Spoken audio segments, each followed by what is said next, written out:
en direct de Tunis, Ella Lamine, artiste à l'affiche de l'exposition L'Indice d'une suite, s'est présentée au Musée national du Bardo à Tunis. Merci d'être avec nous.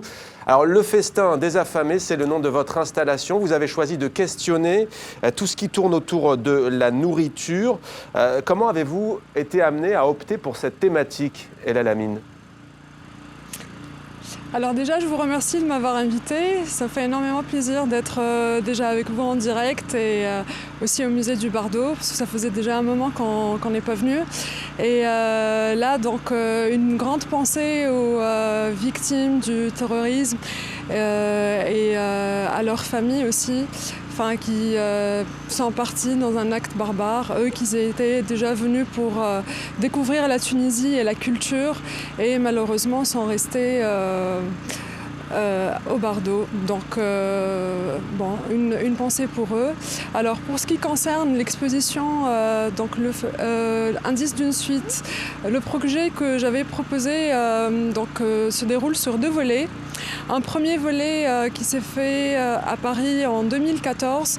Donc il faut savoir déjà que c'est l'association franco-tunisienne plutôt qui s'appelle Casbanova qui est derrière ce projet-là. Et ils ont invité 3 curateurs donc, à travailler avec eux qui représentent la galerie Glassbox et 5 artistes tunisiens qui vont travailler donc chacun sur un projet artistique dans une homogénéité qui va regrouper tout le monde, on va dire. Alors, Ella Lamine, on voit vos œuvres défiler à l'antenne, justement, dans MOE sur TV5 Monde. Alors, justement, je disais, pourquoi cette thématique de la nourriture, au juste ? La thématique de la nourriture, en fait, je travaille sur cette thématique-là depuis 2010 pour mon projet de doctorat. J'ai travaillé sur le rapport entre nourriture et art, comment on peut utiliser la nourriture, non pas simplement pour avoir une représentation de la nourriture comme on pourrait le voir avec des natures mortes dans le sens classique du terme, mais plutôt comment l'utiliser dans une œuvre artistique, interroger un peu ce qu'elle ramène avec elle comme référent, comme tradition, comme culture.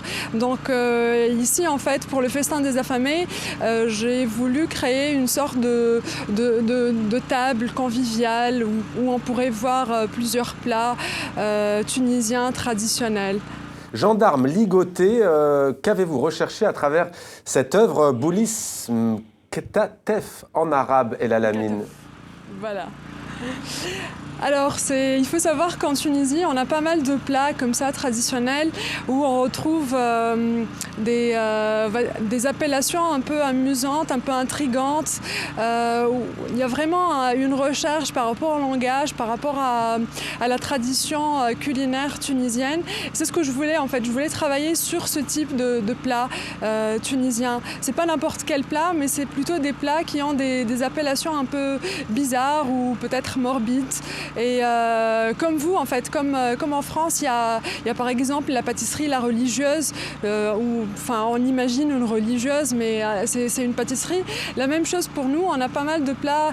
En fait, tout le Maghreb, il a toute une panoplie de ce genre de plats-là, avec des appellations comme ça un peu particuliers. Et moi, c'était vraiment le rapport entre l'appellation et le plat lui-même, sa représentation, comment il peut être.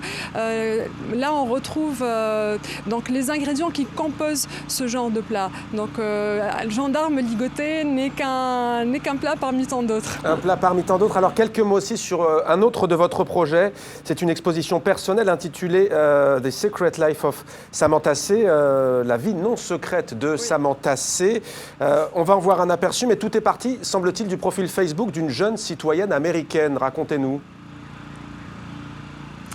Alors, le projet, dès le départ, il a été pensé de manière que je voulais absolument travailler sur Facebook, parce que nous, les Tunisiens, quand même, on a un rapport un peu particulier avec Facebook, surtout depuis le 14 janvier. Donc, on est très attachés à Facebook. Toutes les informations passent par Facebook, surtout qu'avant, avec l'ancien régime, on a un peu boudé, on va dire, les médias publics. Donc, on fait plus confiance à Facebook, avec bien sûr toujours la responsabilité de filtrer après les informations.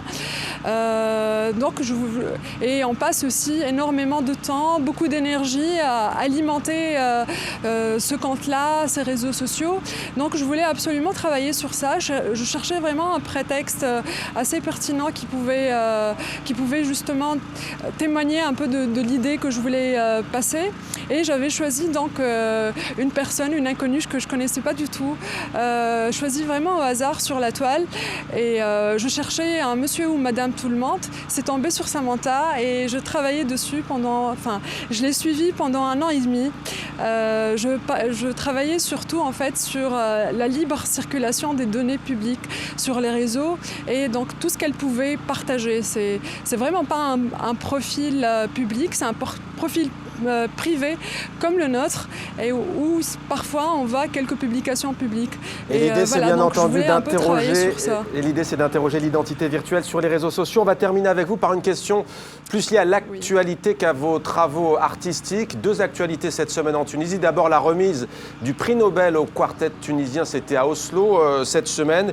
Et puis beaucoup d'inquiétudes pour les défenseurs des libertés. La Tunisie, depuis l'attentat contre la garde présidentielle, vit sous l'état d'urgence, comme en France d'ailleurs.